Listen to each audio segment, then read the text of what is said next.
you get there, you park, you show up, and then you're getting ready to go inside. Were the Rekietas outside waiting to go in? Did you guys all go in together? Were you like in a meeting area? Like, how did that work? Last time for Nick's hearing, when I got there, I got there like 10 minutes before it started, and there was everybody waiting in the hallway, and then we got ushered into the courtroom. This time it was just me sitting out there. They were late, and I got led into the courtroom before they got there. And so I was just sitting alone in the courtroom with Kayla's lawyer. And then I think the prosecuting attorney or whoever was, yeah. And I waited for them, and they showed up late, and they stayed out in the hallway for like 5 minutes talking with her lawyer.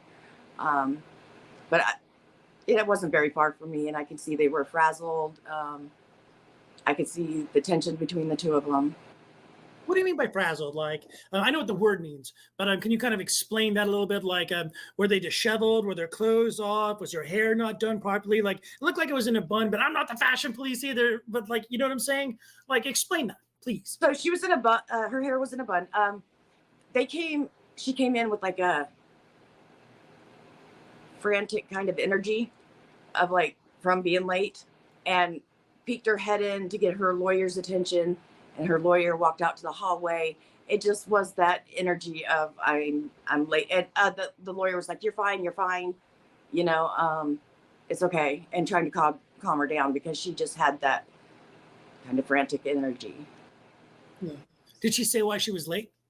I did not hear a reason, no. Okay, so let's go on. You had talked about a dark energy around Nick. What did you mean by that?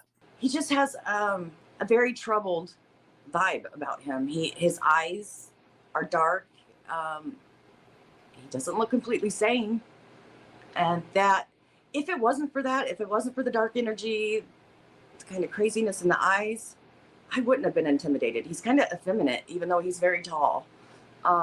He has a lot of effeminate gestures and movements.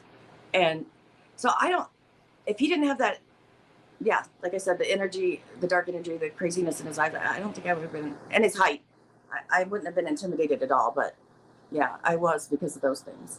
So what was it like when you went outside and you decided to get that video, and he had just gotten video of you, like, I guess they were in the conference room, and then you'd waited for them to come outside, and then you got your footage? How did that work? Yeah, I went across the street so I wouldn't be on the property. So that's why the video quality is not that good. I had to zoom in as far as I could. I wanted to get the footage without being too intrusive. Were you worried that he was going to come over and say something or do something at all?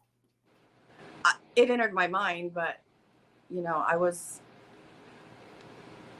ready for it. You know, to stand up to him if he tried. Would you go back now, knowing everything that you know, and after this previous experience? Yes. I might take my husband, but I'll go back. That's probably a smart move. Yeah, probably handle business. Yeah. What would you say to Nick? Let's say you had him in front of you and you were able to talk to him civilly, maybe one-on-one. What would you ask him? What would be your questions to him? The first thing I would say is your kids are aware of so much more than you give them credit for. That's standard for all parents, but especially parents that are living a lifestyle that they think they're keeping things from their kids.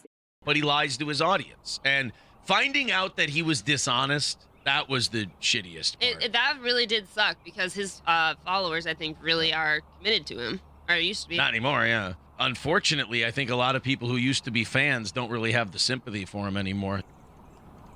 They certainly don't watch him anymore.